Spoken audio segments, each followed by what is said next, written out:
Nah, I ain't say that. Because you know that's not going to happen. No, maybe you can. Everybody can when you step in that ring.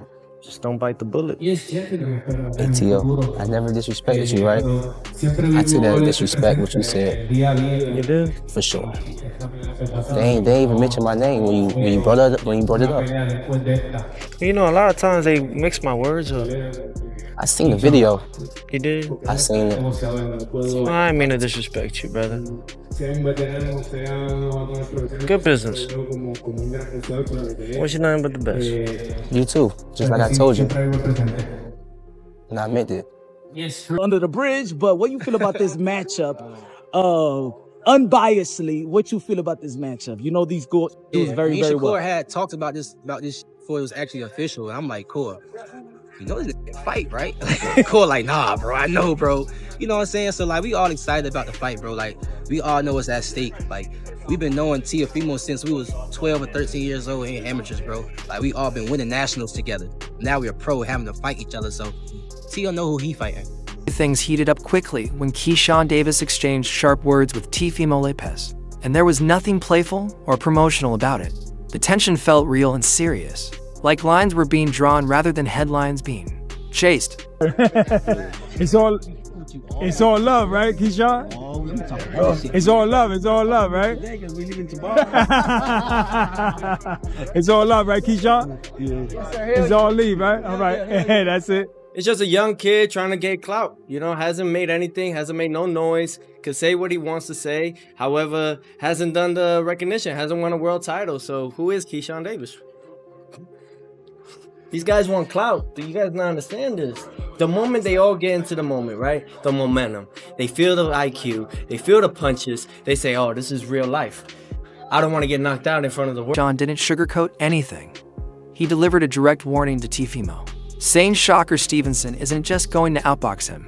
In his view, if Teófimo gets reckless, Shakur will knock him out. No theatrics, just a blunt prediction. Starting off slow. Okay.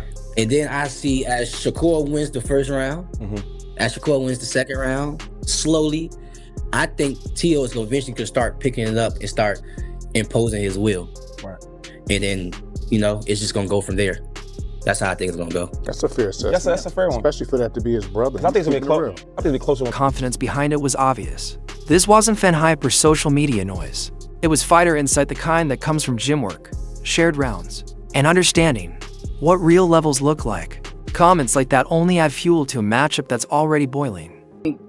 He's a guy who went out there and he done the things that everybody asked him to do. He beat the Lomachenko, he beat the Josh Taylor, and he ain't really get the credit for it. So when you don't get the credit for it, it feel like your mental kind of go down with some guys. And I think with him, he kind of didn't go about it the right way. He ain't go about it in a way to where it's like, keep waiting your moment, keep pushing, your time is gonna come. He felt like his time came and nobody respected it. So I did see the drift in his mental, but I think that's a weakness in his game, to be honest. Come fight night, we come in here to make sure we come out victorious. So Teo is a hell of a fighter, I understand that, but man, I don't think none of these dudes is on my level when I'm at my best. So he got a lot to deal with come January 30th. Once you strip away the press conference noise, the psychology becomes far more interesting than the volume ever was. Those weren't random insults, they were calculated probes.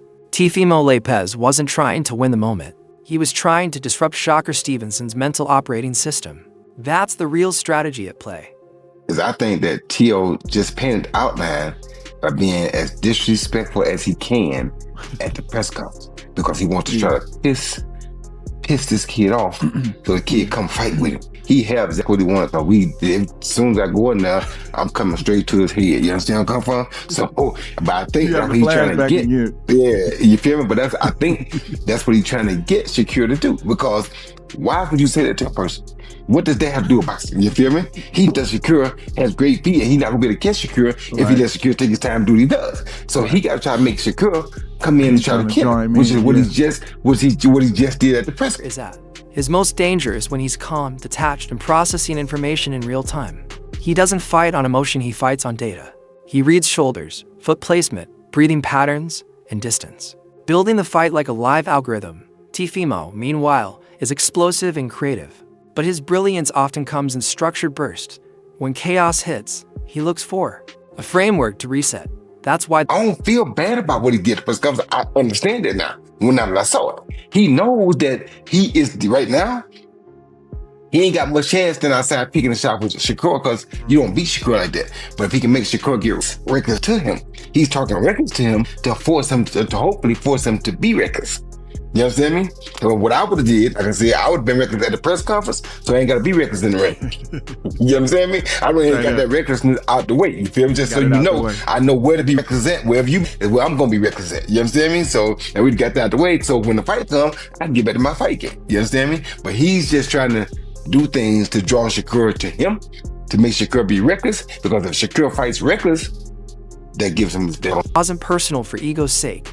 It was an attempt to pull Shakur out of that cold, surgical mode and force him into reaction. High-level mind games, no question. But here's the risk. Shakur doesn't need to win exchanges at a podium.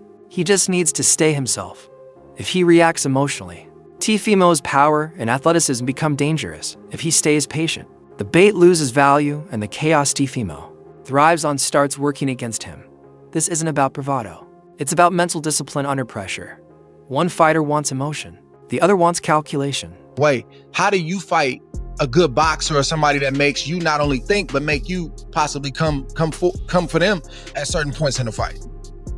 Honestly, it's a game of patience. I think that you just gotta have patience. Open up in the first 3 rounds or the first 4 rounds. But them things that may open up in the 5th, 6th, 7th, 8th, 9th, and 10th round. So I think majority of the game is come down to just having patience and being mentally strong enough to withstand the patience game, because good boxers are going to be both patient, and the one that's the most patient is the one who's going to be the most successful when you having a chess match. When structure disappears and the canvas starts shifting, the fighter who can create without panic usually controls the night. And just when the Stevenson-Lopez debate couldn't go any deeper, Timothy Bradley Jr. steps in and lifts the discussion into high-level boxing philosophy. This is where it gets fun. Listening to Tim, it's clear this isn't hype. This is someone who hates wasted movement. He frames Shakur not as someone who follows rhythm, but as someone who is the rhythm. You move, he adjusts. You hesitate, he steals space. Got the guys timing down, know what's coming next, man. He steps ahead of his competition, man. You know, whereas I see Shakur, man, on the other hand, he is the rhythm. You know, and what I mean by that is like, he like the wave, you know what I'm saying? He'll come forward and he'll push back. He'll come forward and he'll push. It's the rhythm, you know?